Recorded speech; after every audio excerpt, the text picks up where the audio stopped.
Hi guys, welcome to Desert DIY, and if you are new here, my name is Corey. Today I'm going to be doing a $5 Goodwill challenge with Hillary from Old World Home. $5 Goodwill challenge is where you go to a thrift store, yard sale, somewhere, anywhere where you can get something secondhand for $5 or less and fix it up and make it something amazing for your own home at a really low price. So I know that a lot of my viewers will be really interested in this type of challenge, and if you don't do YouTube and you just want to go do this challenge, I would love to hear about what you found and what you're doing. So please leave that in the comments down below, and here we go. This bench is a $5 thrift store find that my mom found, and she ended up giving it to me because they are downsizing all of their things so that they can travel in an RV full time. So this is my $5 Goodwill find, and this video is in collaboration with Hillary from Old World Home for her $5 Goodwill challenge that she puts on once a season.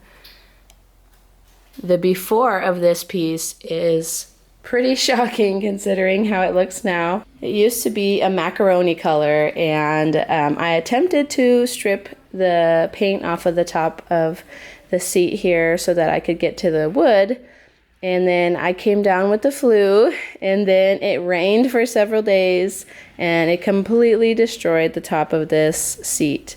And so I was lucky enough to find that the top part was just a veneer, and that the veneer had protected the underneath wood, which I think is either an oak or a pine, I'm not sure. But old pieces like these used to have more cheap wood building the piece, and then they would veneer the piece with a nicer wood like a mahogany, which I believe that's what this veneer was. And in a way I could explain this to you that you would understand better now, is that nowadays, usually when you buy furniture at like Ashley Home Store or the other furniture stores, they're made of like an MDF and then covered with a wood finish, so that way they can say it is a wood piece. But these older pieces were made before there was all of that fake wood, and these pieces then were made out of a cheaper wood during that time, and then covered with the expensive wood so that they could be sold as a finer piece of furniture.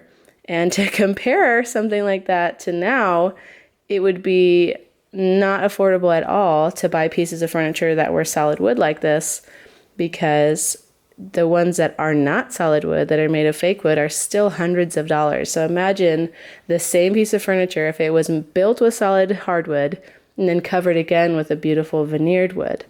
I know that would be out of our price range. So that's what I'm going to show you with this piece, and I hope that you get inspired to get out there and try your hand at fixing up pieces of furniture just like this one. The first thing I'm going to do is take my heat gun and heat up the glue that is holding this table together. There's a layer of thin wood that is laminated with glue over the top of the more less expensive, not a very high quality wood underneath, and I'm going to be getting rid of that top layer. I tried to strip the top of this table, but the stripper just ate through that top layer of wood here.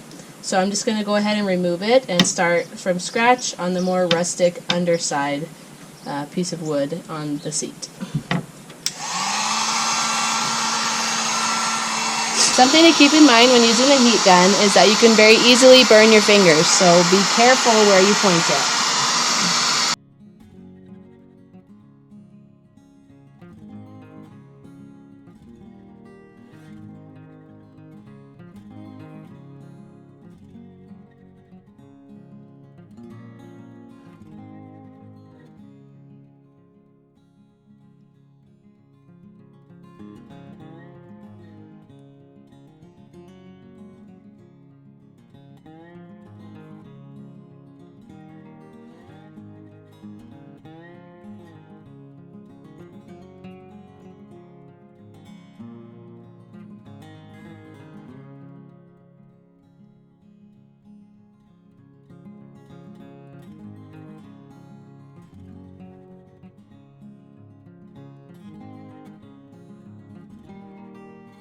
Some things I want to mention about this heat gun is that there are two settings, which is the one line and the double line.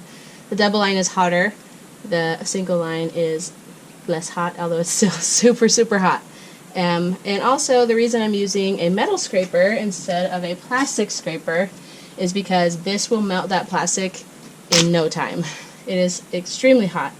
You may or may not have been able to tell in the video, but the heat is so hot that it scorches the wood and the paint. So it's like putting a marshmallow into a fire.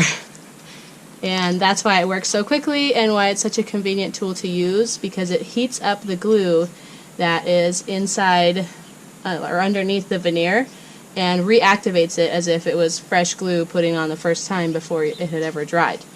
So that's why it's so effective, and it's a method that I do like to use, especially when it's not already 100 degrees outside. But now I'm going to go ahead and start with my sander, my orbital sander. I'm just going to put on a 220 grit because this is already pretty flat, and I'm just going to be finishing it off, making sure it's nice and pretty, and then going over it with a stain.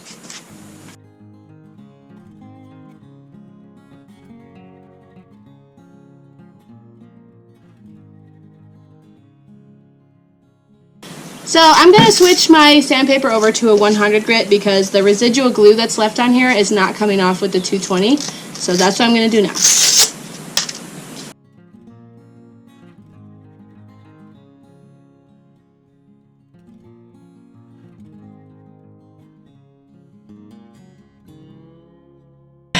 I'm switching back to 220 now, and I'm going to give it the final sanding on the top and smooth out the edges. The edges I'm going to be painting black, so I'm not worried about getting the paint off of there, but the top needs to have no glue on it, or at least the least amount as possible, so that my stain covers the wood all in one even coverage without any weird blotchiness. So wish me luck.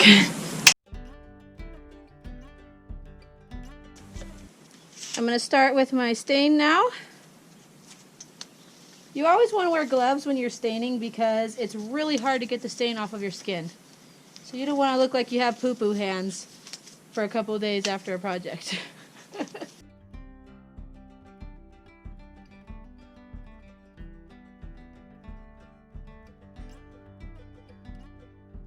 I'm going to give that first coat of stain some time to dry and start on my paint now.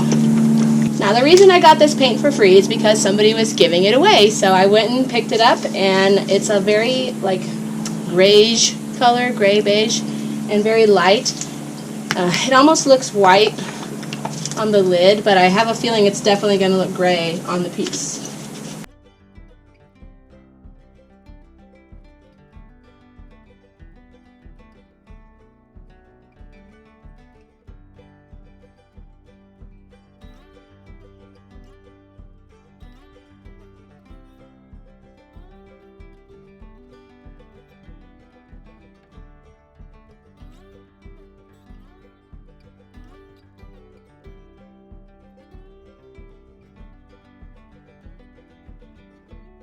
Time for the second coat of stain.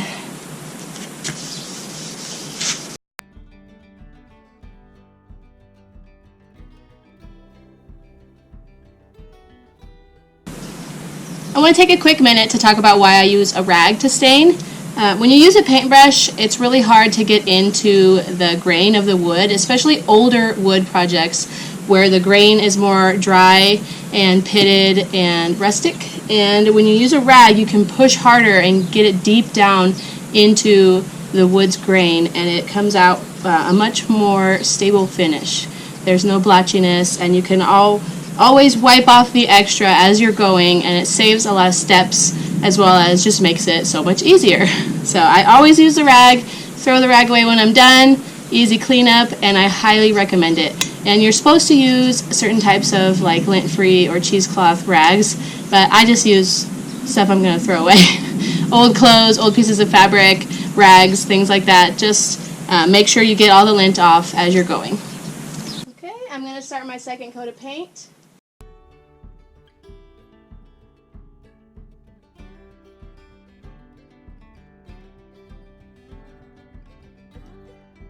I just came up with a really cool idea that I saw on Pinterest and forgot about, but I'm going to create grain sack stripes on here with the wood grain being the grain sack stripe. So I'm going to take this fatter tape and find the center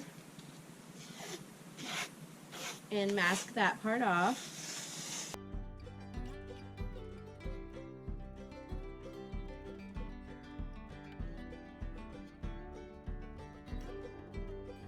Now it is time to go over it with the paint.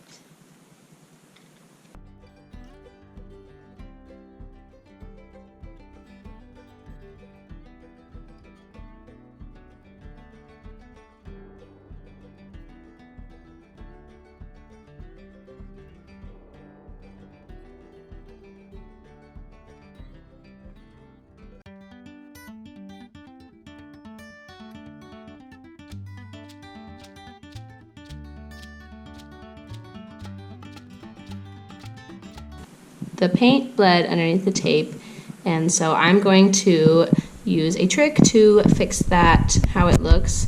The paint that I used was Glidden paint, and that brand is terrible. I hardly ever use it. The only reason I used it for this project is because it was free. So I'm going to have to skip doing any kind of sanding on this because it's just going to pull the paint right off of the project. So I'm going to just instead take some black paint and do some pinstriping down the edges.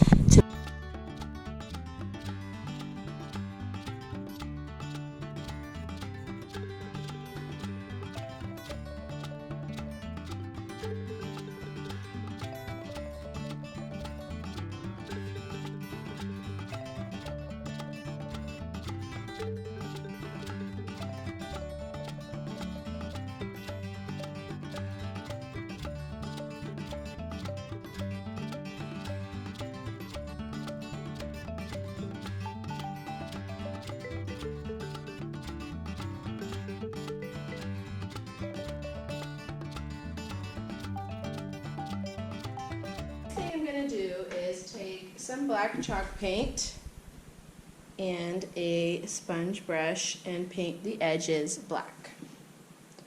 I painted them gray first, and I think it just doesn't look finished enough for what I'm going for. So I'm just going to do a rough coat of black paint around the edge to make it look more finished and more like how I've done before, where I give a piece of furniture the enamelware look.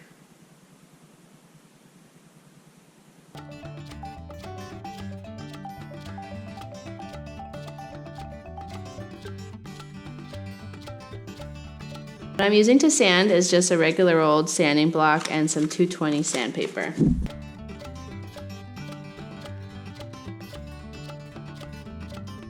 Now I'm just going to wipe it down with a dry paper towel.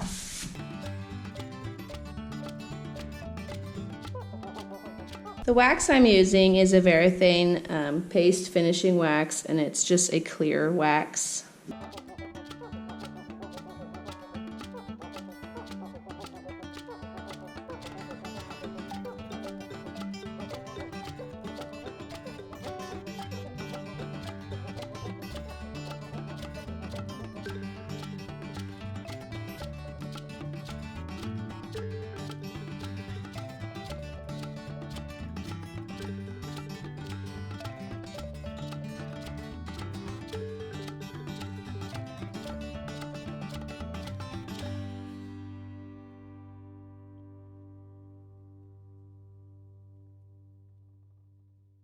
Thank you so much for watching, and if you liked what you saw in this video, please don't forget to hit that subscribe button, and I will see you next time. Thank you so much. Bye!